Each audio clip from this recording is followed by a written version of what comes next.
vamos a hablar de un personaje que ya hemos escuchado varias veces, y yo creo que si lo hemos escuchado varias veces de él, es porque Dios nos lo ha puesto y nos lo sigue poniendo como un ejemplo, como una guía de acción en nuestra vida. Vamos a hablar, el mensaje le puse, vive Jehová en cuya presencia estoy. Vive el Señor en cuya presencia estoy. Esta era una frase, esta era una frase cotidiana que usaba un profeta de Dios, que fue usado grandemente y sigue siendo usado hasta el día de hoy. Hasta las 10:15 de esta mañana sigue siendo usado. Se llama Elías. Y digo se llama porque Elías también vive. Elías también vive.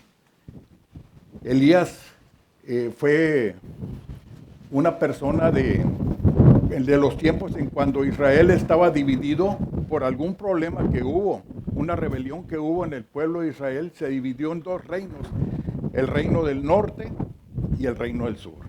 Y el reino del norte tomó decisiones muy equivocadas, y entonces vino juicio sobre la parte del norte, y Elías vivía exactamente en esa región, en el reino del norte, y él se llamaba Elías, y él vivía en la región de Galaad.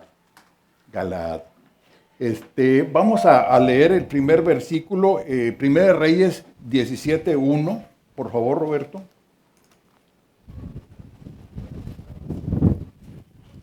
¿No se oye? Bueno, probando. Ya. Oiga usted. Bueno, entonces Elías Tisbita, que era de los moradores de Galaad, dijo a Acab: vive Jehová, Dios de Israel, en cuya presencia estoy, que no habrá lluvia ni rocío en estos años, sino por mi palabra. Fíjense, Elías se atrevió, o sea, fue la voz de Dios para emitir un juicio de Dios por la rebelión del reino del norte, por la rebelión de Israel, y les dijo que no iba a haber rocío ni lluvia por 3 años. No iba a haber rocío ni lluvia por 3 años. Tal vez aquí en Veracruz no se padezca esto mucho. En mi tierra sí, yo soy de Monterrey. No se me nota porque traigo los codos tapados, pero soy de Monterrey. Y en mi tierra yo creo que todo el mundo sabe que acaba de pasar una sequía muy grande.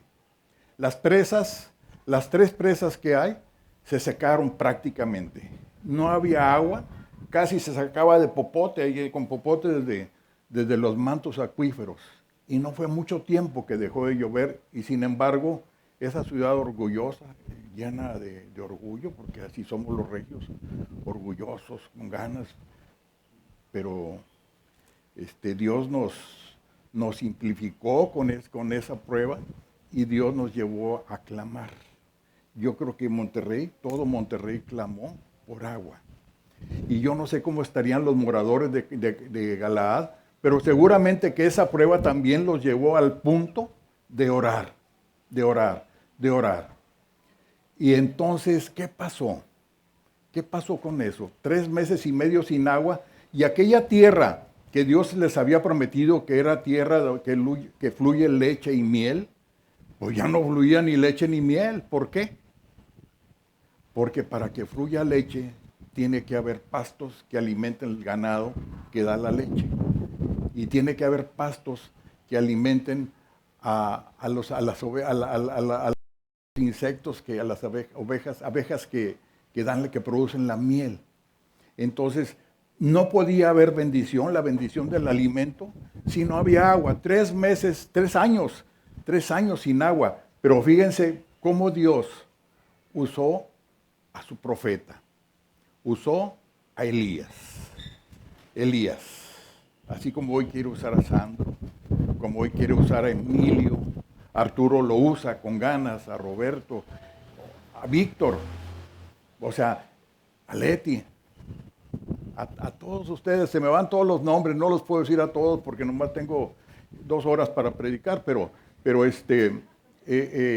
a todos los que estamos aquí y a todos los que nos están viendo desde sus hogares, Dios los quiere bendecir usándolos. ¿Y sabes qué? No hay uno solo que Dios no quiera bendecir.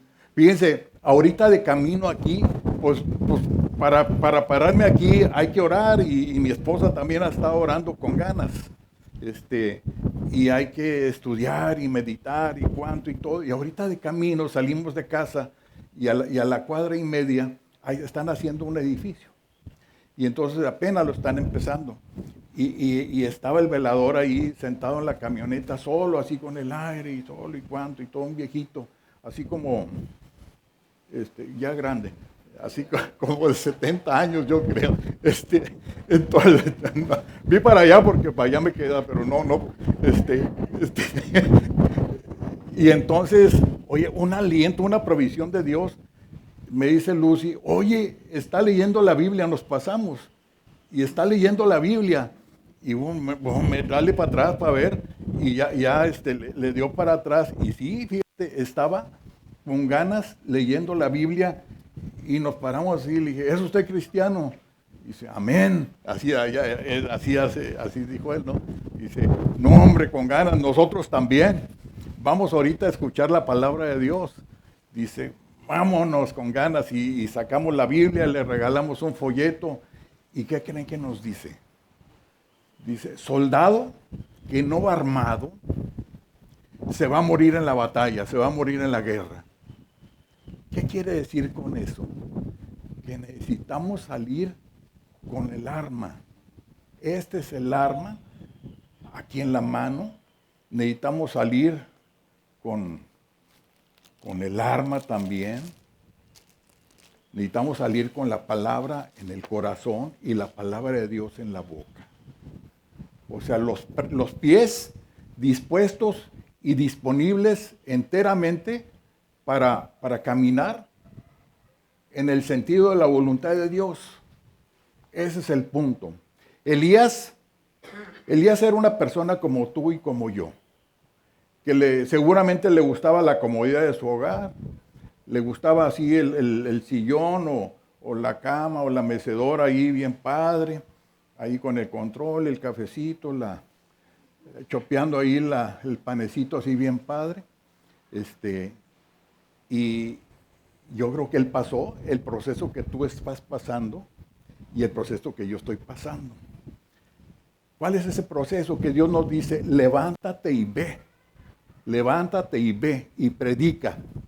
¿Y predica a quién? A todo el que te encuentres. Predica por donde quiera que vayas. ¿Por qué? Porque yo he puesto la bendición en ti. La bendición está en tu corazón. Y Dios quiere usarte. Dios te está diciendo, levántate y ve. Levántate y ve. Yo no sé cuántas veces se los habrá dicho a ustedes, pero a mí me lo ha dicho muchas veces cuando me he puesto en la región cómoda de mi casa, en la región cómoda de mi corazón. Muchas veces. Y Dios me lo ha dicho, ¿cómo? Con pruebas. Con pruebas. Pruebas. Y me pone oportunidades y me pone personas que me simbran como este señor velador, que bendito sea y que seguro que Dios va a estar orando por ustedes ahorita porque nos dijo que iba a orar por ustedes. Entonces, él, al igual que Elías y al igual que tú y que yo, seguimos un proceso. ¿Quieres leer Santiago 5:17, por favor, Roberto? Sí. Elías era hombre sujeto a pasiones semejantes a las nuestras, y oró fervientemente para que no lloviese, y no llovió sobre la tierra por 3 años y 6 meses.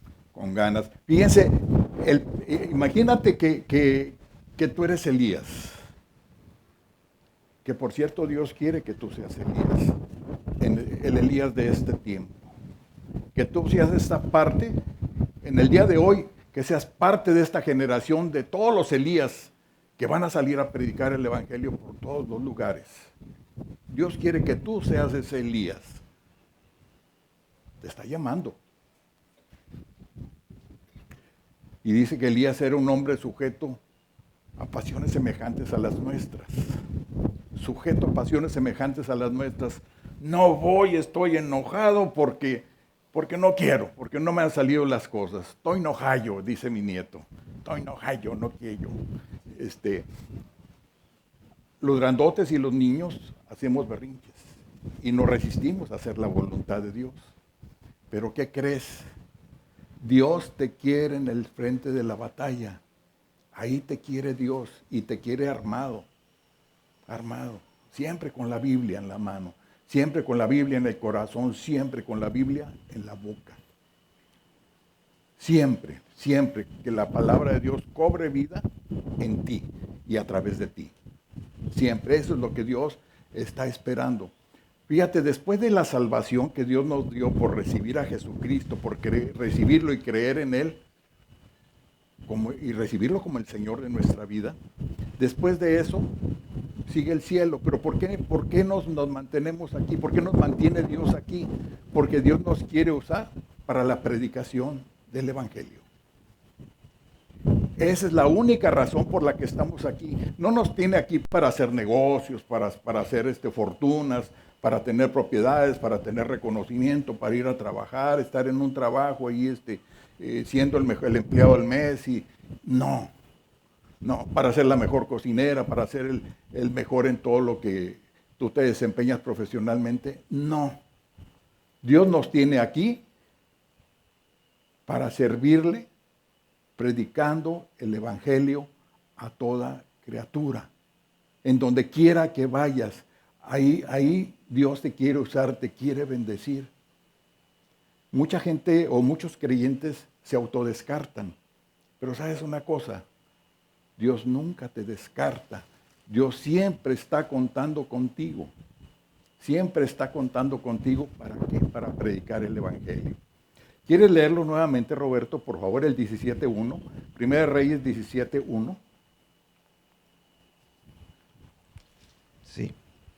Entonces Elías Tisbita, que era de los moradores de Galaad, dijo a Acab: vive Jehová, Dios de Israel, en cuya presencia estoy, que no habrá lluvia ni rocío en estos años, sino por mi palabra. Fíjense, un tremendo juicio. ¿Y a quién se lo dijo? ¿A quién se lo dijo? Se lo dijo al rey de Israel, al rey del reino del norte, al rey de Israel se lo dijo en persona. De una vez te la platico. No va a haber agua ni rocío en 3 años. De parte del Señor, te lo digo. ¿Y sabes qué? No llovió. No llovió. No llovió. ¿Por qué? Porque Dios mandó ese juicio sobre Israel. Pero aquí vamos a ver la actitud de Elías. ¿Quieres leer 2 de Timoteo, Roberto? 1:7, por favor. Sí. Porque no nos ha dado Dios espíritu de cobardía, sino de poder, de amor y de dominio propio. Fíjense, no nos ha dado Dios espíritu de cobardía, sino de poder, de amor y de dominio propio. 3 cualidades con ganas. Poder. O sea, ¿cuál es el poder con el que Dios me manda? Con el poder de Él, el poder de Dios. O sea, no en mis fuerzas. Dios me manda con el poder suyo que pone en mi corazón o quiere poner en mi corazón y en el tuyo, así como lo puso en Elías. ¿Por qué en Elías? Porque Elías decidió obedecerlo, decidió consagrar su vida a Dios y vivía para Dios. Dice él, una frase que él usaba que era lo que lo definía espiritualmente: vive Jehová en cuya presencia estoy. Fíjense, vive Jehová. O sea, Dios no es un Dios que esté muerto. Dios es un Dios vivo y es mi Dios. Y dice, y en cuya presencia estoy. En cuya presencia estoy. O sea, estoy, quiere decir que en acción, o sea, regularmente estoy en acción, estoy en el Señor, ando con Cristo. Así como Dios quiere que tú y yo andemos, caminemos juntamente con el Señor, aprendiendo de Él, que es manso y humilde de corazón. Así es como Dios nos quiere usar, como Dios te quiere usar a ti y a mí también. Entonces, Elías decidió servirle a Dios con todo su corazón, sirvió, no le tuvo temor al rey, enfrentarse al rey para decirle un juicio, así como lo que nos ha estado enseñando Arturo todas estas semanas, estos meses, como Moisés se le plantó a Faraón sin temor, confiado en el poder de Dios, confiado en el poder de Dios, obediente a los mandamientos del Señor. Así, queda clara esta parte. Ahí atrás los de Gallola, ¿sí les queda?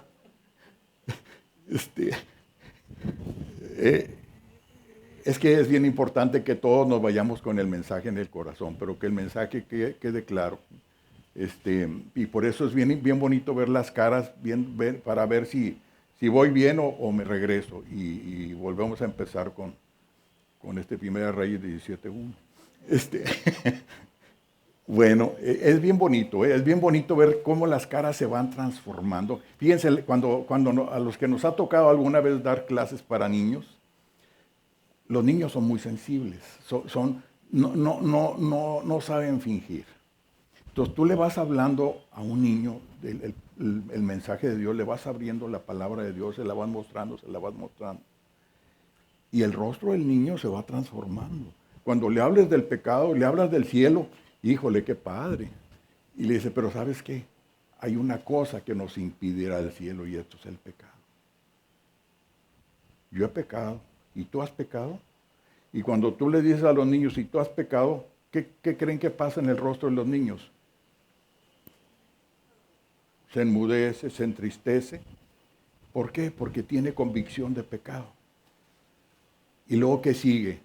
Pues sigue, pero ¿sabes que hay una cosa que Dios ha provisto para que tú y yo podamos ir al cielo? Es algo que Dios ha provisto y esto es a su Hijo Jesucristo.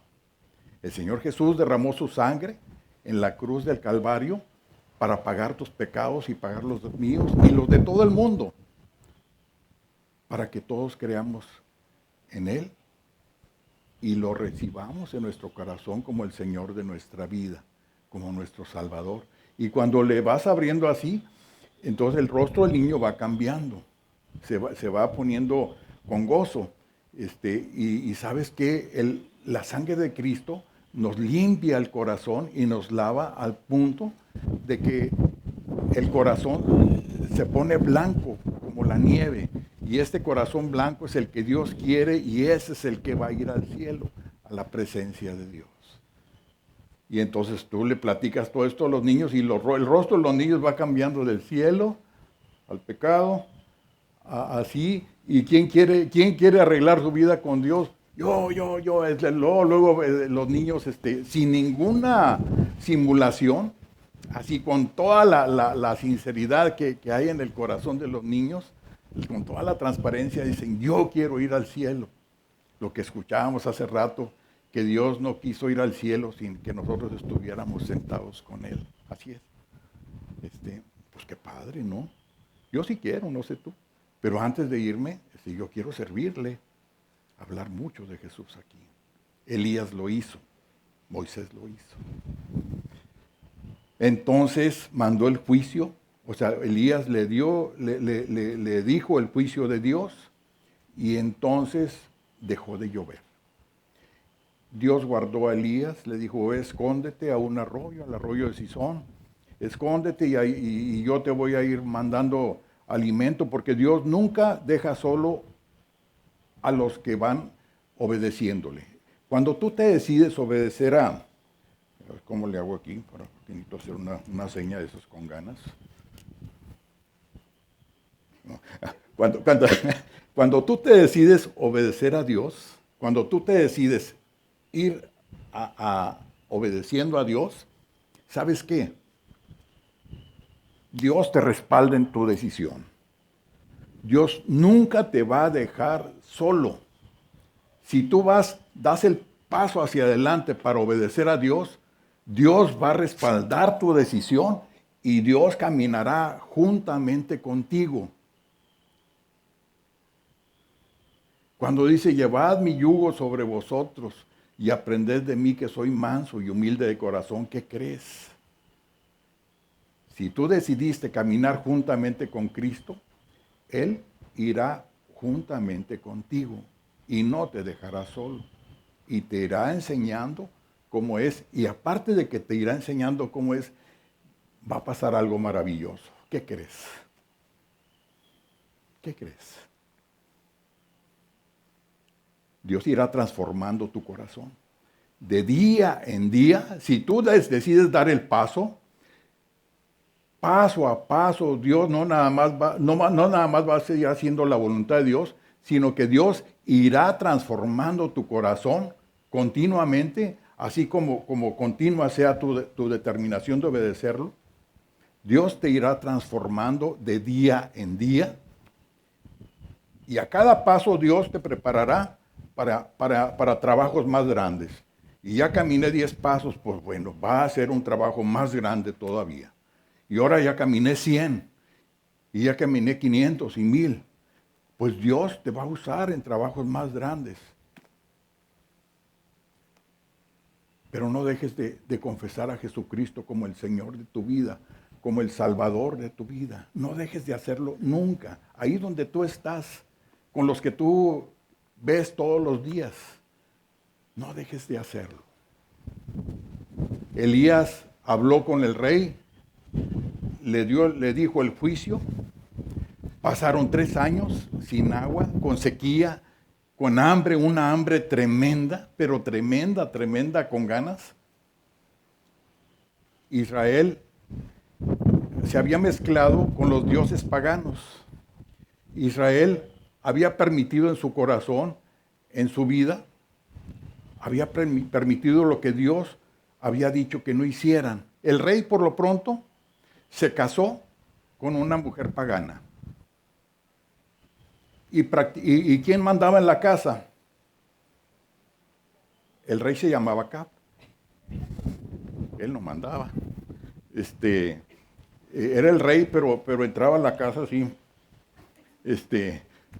La que mandaba era Jezabel, su esposa, la pagana, la que adoraba a dioses extraños, la que introdujo los dioses extraños al lugar de Dios. Entonces, ese matrimonio y ese reino estaban anulados prácticamente. Y Dios estaba enojado contra Israel. Estaba enojado contra los judíos, contra el pueblo que él había escogido. Así como a nosotros nos ha escogido Dios. Y aquí estamos. Pero no permitamos, no hagamos lo que hicieron estas personas. Vino la sequía. Dios, llegó el tiempo en que Dios le dijo a Elías, ve, preséntate acá, diles que ya les voy a mandar el agua, voy a levantar el juicio, pero claro que levantar el juicio implicaba un proceso, un protocolo. Entonces Elías va, fíjense, quiero que noten, Elías era alguien común como tú y como yo. ¿Quién se animaría a ir a exhortar al señor presidente, a nuestro presidente? ¿Quién se animaría a ir a exhortarlo? Yo sí. No sé allá, pero yo sí. Y de hecho ya lo hice con uno. Estaba pelón, por cierto. Entonces, Dios lo manda y se le enfrenta Elías. Y ¿quieres leer, Roberto, el 1 Reyes 18, 17, por favor? Sí. Cuando Acab vio a Elías, le dijo, ¿eres tú el que turbas a Israel? ¿Quieres el 18? 18. Y él respondió, yo no he turbado a Israel, sino tú y la casa de tu padre, dejando los mandamientos de Jehová y siguiendo a los Baales. Ahora, por favor, lee el último versículo, pero más fuerte y bien timbrado. Es para ti, esto es para ti.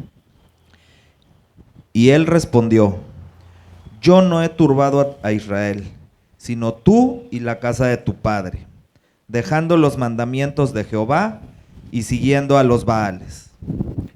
Este es el problema. Cuando nosotros abandonamos la palabra de Dios, cuando decidimos ir en nuestros propios caminos, cuando abandonamos la voluntad de Dios, aún a sabiendas de que, aún conociéndola y la abandonamos, ¿qué crees? Empiezan los problemas. Empiezan los problemas. Ahorita estamos hablando del reino del norte, del reino de Israel. El otro era el reino de Judá. Entonces, el reino de Israel se rebeló. Así como muchas veces en las iglesias hay gente que se rebela. Toma actitudes como el reino del norte. Toma las actitudes de acá.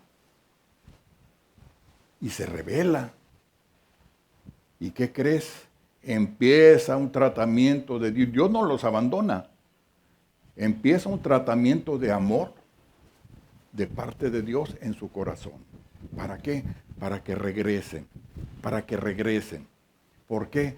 Porque Dios tiene cosas grandes preparadas para que ellos las realicen en el poder de Dios. Entonces Elías enfrenta al rey con toda valentía. Ustedes no notan así como que le tiembla la mano para decirle al rey lo que le dice otra vez el 18, por favor. Y él respondió: yo no he turbado a Israel, sino tú y la casa de tu padre, dejando los mandamientos de Jehová y siguiendo a los Baales. Tú fuiste rey. Tú dejaste a Jehová. Tú eres el que turbaste, estás turbando a Dios. Por tu culpa vinieron los juicios. Por tu culpa, rey. No se acobardó Elías, dijo lo que Dios le mandó que dijera y lo dijo fuerte y claro, hasta que llegara no nada más a los oídos, al corazón de Acab. Y luego Elías le da instrucciones al rey y le dice: júntame a todo el pueblo porque necesito hablar con él. Y tráeme a los 450 profetas de Baal y a 400 profetas de Acera. Eran los dioses paganos, eran los profetas paganos. Entonces, el rey Acab hizo como le ordenó de parte de Dios Elías al rey y convocó al pueblo, convocó a los profetas, a los falsos profetas, y entonces Elías exhorta primeramente al pueblo. Ya exhortó al rey y ahora va a exhortar al pueblo. Primera Reyes 18, 21, por favor. Y acercándose Elías a todo el pueblo dijo: ¿hasta cuándo claudicaréis vosotros entre dos pensamientos? Si Jehová es Dios, seguidle, y si Baal, id en pos de él. Y el pueblo no respondió palabra. Al pueblo le dio convicción. ¿Qué pasó? Así como Elías era un hombre sujeto a pasiones semejantes a las nuestras, el pueblo de Israel también. Así como nosotros podemos sucumbir ante situaciones de presión o simplemente ante la tentación. Podemos sucumbir.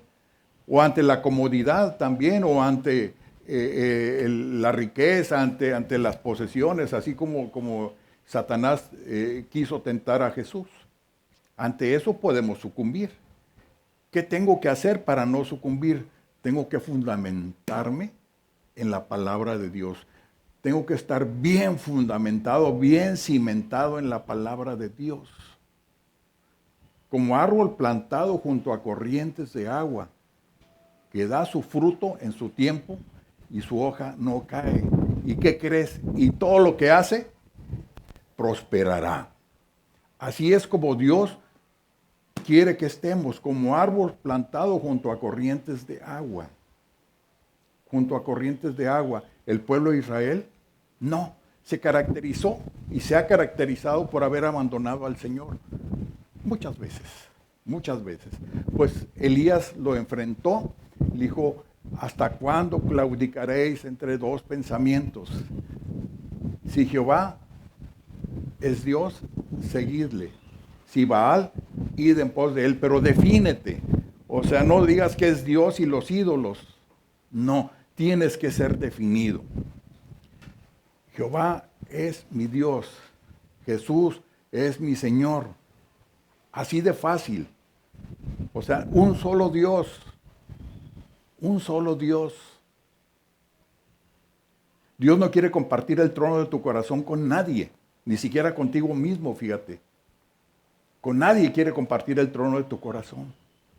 Dios te quiere a ti para Él. Quiere tu corazón para Dios y Él quiere reinar en tu vida. Claramente quiere que se note en tu vida que Él está reinando en tu corazón. Seguramente estás pasando problemas, estás pasando muchas pruebas, muchos quebrantos, como todos. Quiero que sepas que hasta la comodidad es un quebranto. Tal vez sea más difícil la prosperidad como prueba que el quebranto. ¿Por qué? Porque con la prosperidad pues no me falta nada, tengo todo, alimentos, casa, vestido, me paseo, etcétera, siempre traigo dinero en la bolsa, tengo dinero en el banco, tengo todo. Estoy comprando propiedades y cuánto y todo el mundo me reconoce. O sea, pues se me hace que yo no necesito de Dios. Hay quienes piensan así. Híjole, por eso es mucho más difícil la prosperidad que la adversidad. Fíjense, una manera de cómo, qué pasa con un sapo o con una rana que tienen la temperatura corporal muy baja la temperatura corporal. Entonces tú los puedes poner en un baño María y por cierto el cerebro lo tienen chiquitito. Entonces lo puedes poner en un baño María y ¿qué crees que pasa? No se están dando cuenta que se están consumiendo. Primero la parte de abajo se empieza a cocer y siguen cociéndose y va de abajo hasta arriba. Y ellos están así bien padres, así con ganas, y no saben que la lumbre ya les está llegando a la cabeza y luego les va a llegar al cerebro. Pero ¿sabes qué? Cuando les llegue al cerebro, ¿qué crees que va a pasar? Ya se murieron. Ya se murieron. Esta ilustración me ha tocado compartirla con muchas personas y créeme que es la situación de muchos, ha sido mi situación varias veces. Me ha acomodado bien padre a la prosperidad. Y cuando yo dejo pasar la prosperidad a mi casa, a mi corazón, ¿qué crees? Como que Dios se va saliendo, lo voy sacando. Y no, de ninguna manera. O sea, ¿qué es lo que tengo que hacer aún con la prosperidad? Yo tengo que salir a predicar el Evangelio, dejar la comodidad de mi casa y salir a predicar el Evangelio a toda criatura. A mí me gusta mucho ir a los cafés y me gusta sentarme ahí con mi Biblia. Me llevo un estudio que, por cierto, me encanta, tiene así con letras rojas, así grandotas, dice el infierno. Y lo pongo ahí en la mesa, y ahí café, ahí chopeando, ahí con ganas, y leyendo la Biblia, y pasa la gente y los meseros, oiga, ¿y usted qué? No, pues aquí, preparándome porque voy a hablar de Dios, con unas personas que pues como que andan por aquí, fíjese, y aquí por aquí. Y entonces me dice, ¿cómo? Sí, fíjese, es que no le han dado lugar a Dios en su vida. Y entonces estas personas que no le han dado lugar a Dios en su corazón, pues van al infierno. Fíjese, ¿sabía usted que el infierno, esto se los platico, ¿sabían ustedes que el infierno, quién es el jefe del infierno para empezar? Unos creen que es Satanás ahí, que está con los cuernones con ganas ahí. Bueno, o sea, no. O sea, el jefe del infierno no es Satanás. El jefe del infierno es el Señor Jesucristo. Ahí van los que se rebelaron contra Jesús, contra Dios. El infierno fue un lugar que Dios preparó para la tercera parte de los ángeles que se rebelaron contra Dios, que se llaman demonios, Satanás y sus demonios. Para ellos preparó Dios el infierno. El infierno no fue preparado para los hombres. Sin embargo, si alguien se resiste a recibir al Señor Jesucristo en su corazón, ¿a dónde crees que lo va a mandar? No hay limbo, por cierto. ¿A dónde crees que lo va a mandar? Nomás hay cielo y al infierno, pero se rebeló. Pues chiquitito, te toca, vas para allá, vas para abajo, vas para el infierno, mi chulo. No quisiste recibir a Cristo en tu corazón, no quisiste arreglar a Dios con Dios, no quisiste poner a Jesús como el Señor de tu vida, no quisiste obedecerlo, no quisiste seguirlo, preferiste el mundo y sus deseos, preferiste la vanidad, la vanagloria de la vida, preferiste andar en tus deseos. Entonces, ¿qué sigue? Sigue el infierno. Pero sabes una cosa, mientras una persona esté viva y mientras tú tengas la voluntad de ir a hablarle, por más malo que sea, ¿qué crees? Si está viva es porque tiene oportunidad de salvarse, porque Dios quiere que se salve. Y si tú estás vivo es porque Dios quiere que tú le hables. Así de fácil. ¿Queda claro? Es que tengo mucho trabajo y que quién sabe qué. No, hombre. Háblales ahí donde tú estás. Es que estoy ocupado, es que se me va a quemar la sopa. Háblales. Háblales. Es que el niño, háblales. Donde va el niño hay gente. Donde hay trabajo hay gente, donde quiera hay gente, donde quiera hay pecadores que necesitan salvarse, arrepentirse. Ahí es donde Dios te quiere usar. Hasta en las marquesitas va gente que necesita arreglar con Dios. ¿Verdad, Marisol? Y ahí se les habla de Dios. Sí queda. Elías lo tenía tan claro que Elías se enfrentó al rey y enfrentó al pueblo. Si quieres ser un pecador, sé pecador, pero defínete, pero sé de los buenos. O sea, no seas ni siquiera mediocre para pecar. Sé de los buenos, pero si quieres convertirte, conviértete y sé de los hijos de Dios que lo siguen, de los buenos hijos de Dios, de los buenos creyentes. Pero defínete, no se vale tener las dos banderas, las dos cachuchas. O eres del Señor o estás contra el Señor. Así de fácil. Sí queda. Richard, con ganas o más o menos. Eso. Entonces, enfrenta, fíjense el orden. A mí me encantan los protocolos. Me gusta entender los protocolos que hay para todo, porque esto habla de estructura. Habla de una estructura a lo que tú te diriges. Entonces me encanta cómo Elías atendió a Dios y luego fue y enfrentó al rey y luego fue y enfrentó al pueblo. Y luego después del pueblo seguía a arreglar los problemas del pueblo de Israel. Entonces, pues ya los tenía convocados. Hubo una serie de cosas que Dios guió a Elías, como que retó a todos los 850 que estaban ahí, 850 profetas de Baal y de Acera, los retó a poner unos altares, cada quien el suyo, y donde cayera fuego y consumiera ese altar, ese era el verdadero Dios. Y entonces les dio chance a ellos, pásenle ustedes muchachos primero. Y pasaron los 850, eran 450 Baal y 400 de Acera. Y pasaron los 850 profetas que adoraban a dioses paganos. ¿Y qué creen? Hicieron rituales, se cortaron, se sajaron, danzaron, hicieron de todo. ¿Y qué creen que pasó? Nada, nada.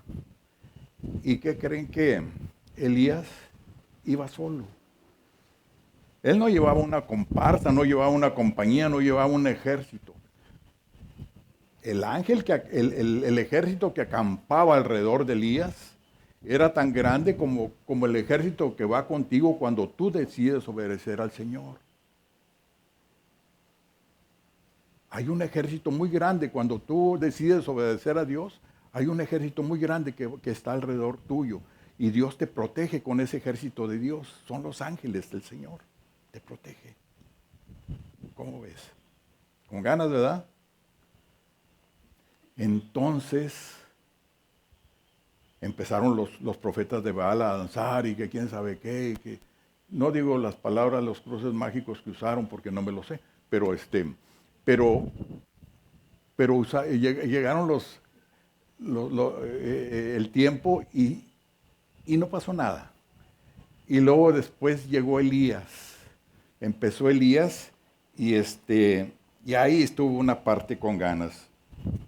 Les iba a preguntar que si no habían visto unos lentes por ahí, porque no. Entonces, Elías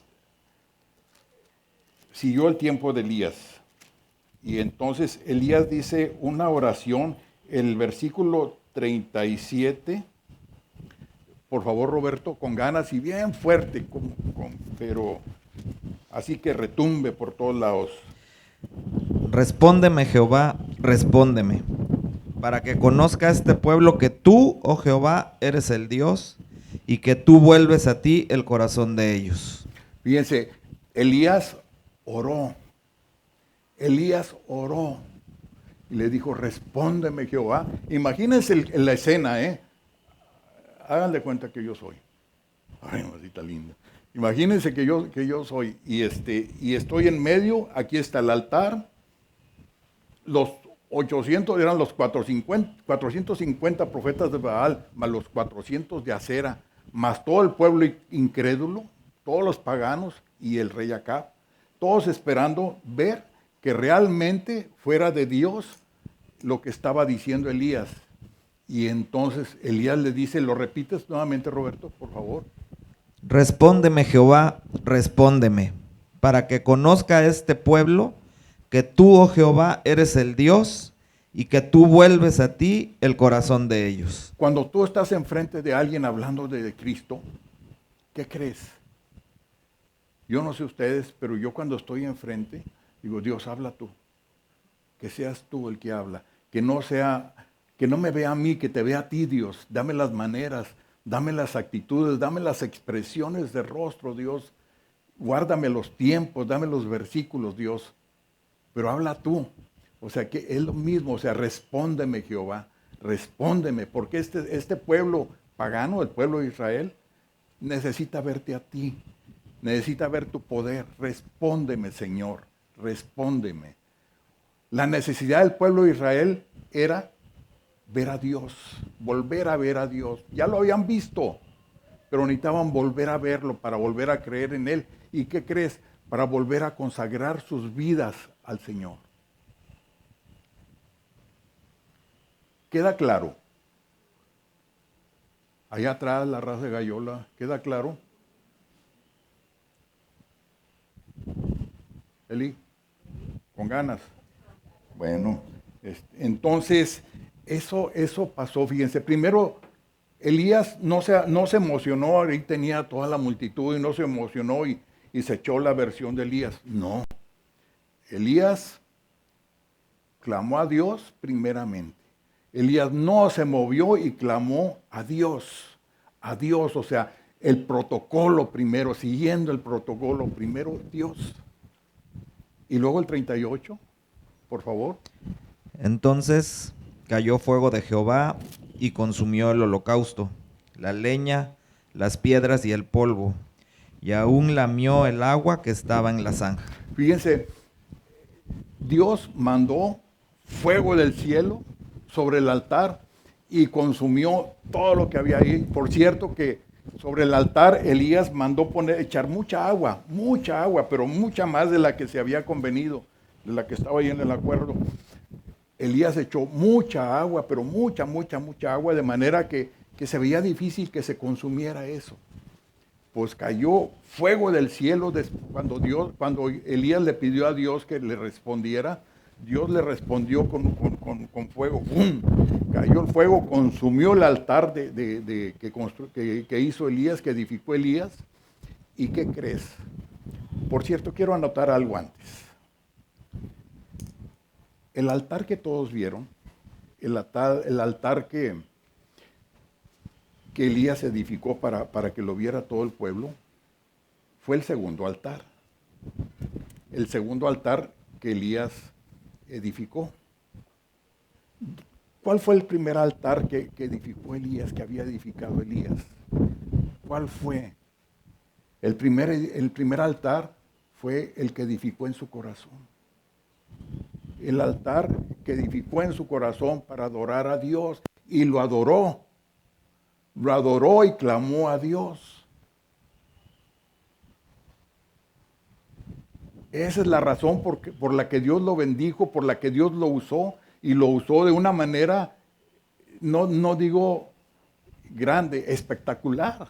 Imagínense, eran miles los que estaban ahí, eran miles, era todo el pueblo de Israel. Y estaba el enemigo ahí enfrente.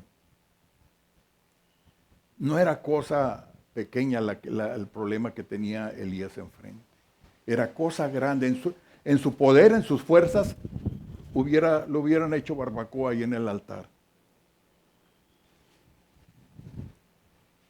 No hubiera podido hacer nada. Entonces cayó fuego del cielo, Dios le respondió. Y luego el 39. Viéndolo todo el pueblo, se postraron y dijeron: Jehová es el Dios, Jehová es el Dios.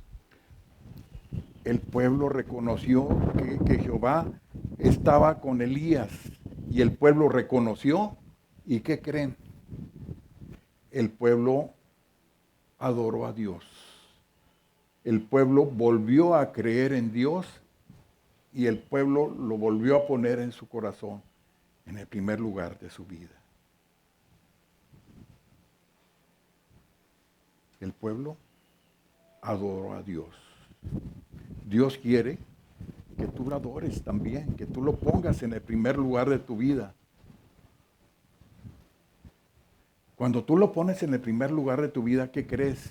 Ni el calor jarocho te impide ir a predicar, salir a predicar. Nada te impide.